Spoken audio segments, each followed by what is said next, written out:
Hello, and welcome to week 11.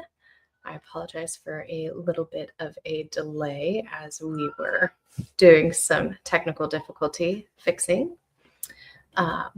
Today, we are going to be talking a little bit more about the pre-approval process. And if you aren't familiar with what this whole series is, this is the No BS Homebuyer Live series, where we are breaking down the home buying process into simple, no BS steps so that you can go from thinking about home buying to actually owning a home. So thank you for joining us. And today we're specifically touching on pre-approvals and wanting to make them feel simple and a little bit easier and less intimidating, so that way you can take the step to get yours. So most people don't avoid a pre-approval because they can't qualify. They are avoiding it because they don't feel prepared. And let me simplify what a pre-approval even is really going over. A pre-approval is something that you work with the bank to get before you look at homes. And the three things that the lenders actually care about, or the bank really cares about, is: do you make money? Is your income stable? And how do you manage your money? They are looking at these three things to determine what and how much they can lend you, and if they can lend to you at all. So every document that they're going to be asking for kind of falls into those three categories to determine what your situation is. So let's talk about the actual documents that you're going to need to gather. In the income bucket, the proof of how much money you make, or that you make money, they are going to need the last 30 days of pay stubs and the last 2 years of W-2s. If you're self-employed or work on like a 1099 contract, they're going to need 2 years of tax returns. So these are just things that you can start gathering. A lot of times you can find them in portals that your company offers. Sometimes they're online. If you work for more of a mom and pop place, you might have to actually pull out your mailed in pay stubs or your printed off pay stubs. But typically, if you're not sure where to look for these or where to find them, ask the person that is in charge of HR, or again, mom and pop, whoever's paying you. They should be able to help you out. And if you tell them that you're applying for a mortgage, they will have a better idea of what's going on. And if they don't know, let me know and I'll help you walk through it. But if your income is straightforward, this part is typically pretty easy. If it's not straightforward and you have quite a few different little pieces and parts playing into it, it can become a little bit more paperwork, but that doesn't mean that you can't buy. In addition to those like pretty traditional W-2 or 1099 jobs, you may want to also report to the lender potential things like child support, alimony, like side hustles and money that you've made from that. Or if you do like contractor work, like drive for Uber or rent out a room in Airbnb in your rental or something, those can also potentially qualify. You just typically need about 2 years of history. So keep those in mind. They're probably not going to like make or break you, but those are things to bring up with your lender as potential proofs of income. The next bucket is assets. So the proof that you have money saved. The way that the bank proves this is they just ask for 2 of your last bank statements. So if you've got multiple accounts, you're going to need statements from each account. And then also retirement accounts can also be considered proof of assets. And there may be, this is kind of a side note, there may be potential to take some money for a down payment out of your retirement accounts. Typically, you can take $10,000 out of a 401k without any kind of penalty. But again, you want to double check with your lender. And if that is something that is part of your financial picture, they will be able to explain what your situation is and what you're actually available to do.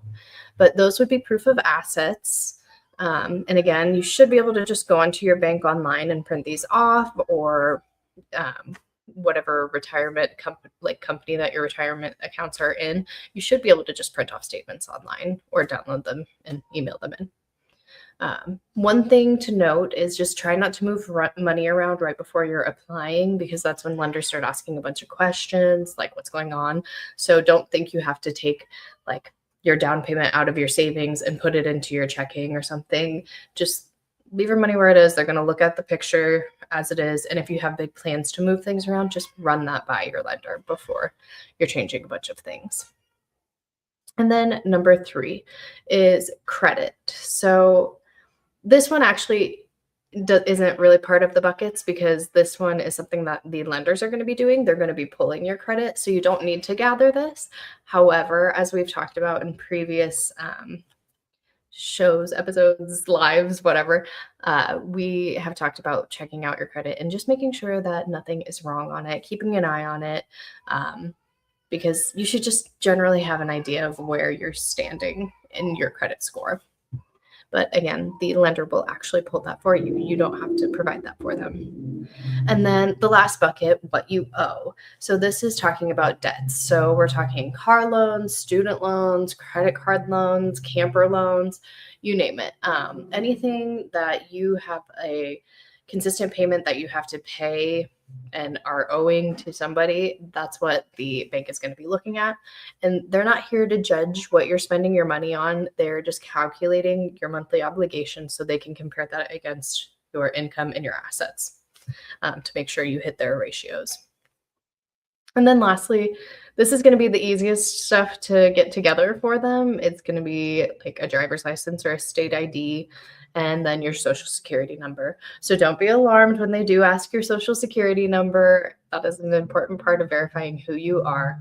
I wouldn't send it on like a online chat or anything. I would personally call it in to the lender like verbally.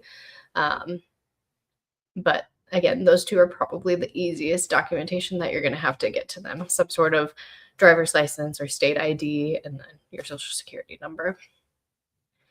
So now let's talk about how to get a pre-approval done fast, because if you are looking and you find something that you love, you need to make sure that you are ready to go.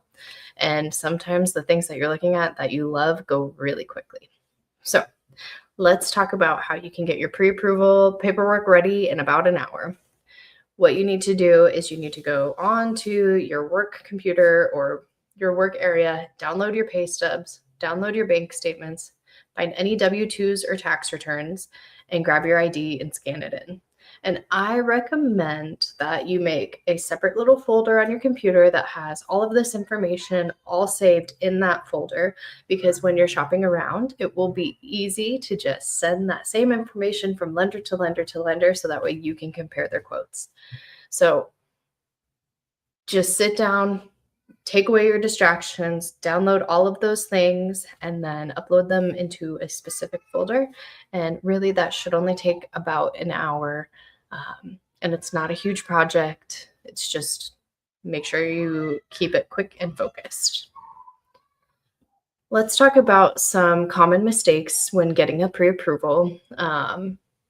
These are things that I've seen people do that can kind of cause some unnecessary stress, or kind of put a little hold up with the bank. The big one is probably moving money around like last minute. If you just move money around, especially in large quantities, it just makes the bank wonder what's going on and why are you doing that? And then additionally, like really large cash deposits with no paper trail can lead to red flags. Anything over $10,000, they have to report to the feds. So just be aware that maybe, if you're a contractor and you put on roofs or something and you're getting $10,000 checks into your account pretty frequently, just be aware you're going to have to probably have a little bit more paperwork or paper trail to show where this money is coming in. And then the absolute, I don't know, these last two are pretty tied for like which is the biggest mistake I see from buyers, is waiting until they find a house to get a pre-approval, or assuming they won't qualify, so they just never get one in the first place. So waiting until you find a house to get pre-approved is just setting you up for disaster, because typically when it's a house that you really, really, really, really want, someone else also really, really, really, really wants it, and the person with the pre-approval and knowledge that they can afford the house is going to win. And most sellers aren't casually waiting around for you to get your pre-approval, because in this area, most people are looking at houses with a pre-approval with the knowledge of what they can afford and how much a payment is roughly going to be. If I'm representing a seller, I don't take anyone seriously unless they're pre-approved. They're just tire kickers. So, and again, the last issue that I commonly see is just assuming that you don't qualify, so you don't even try. That will get you nowhere. You will never know if you do that.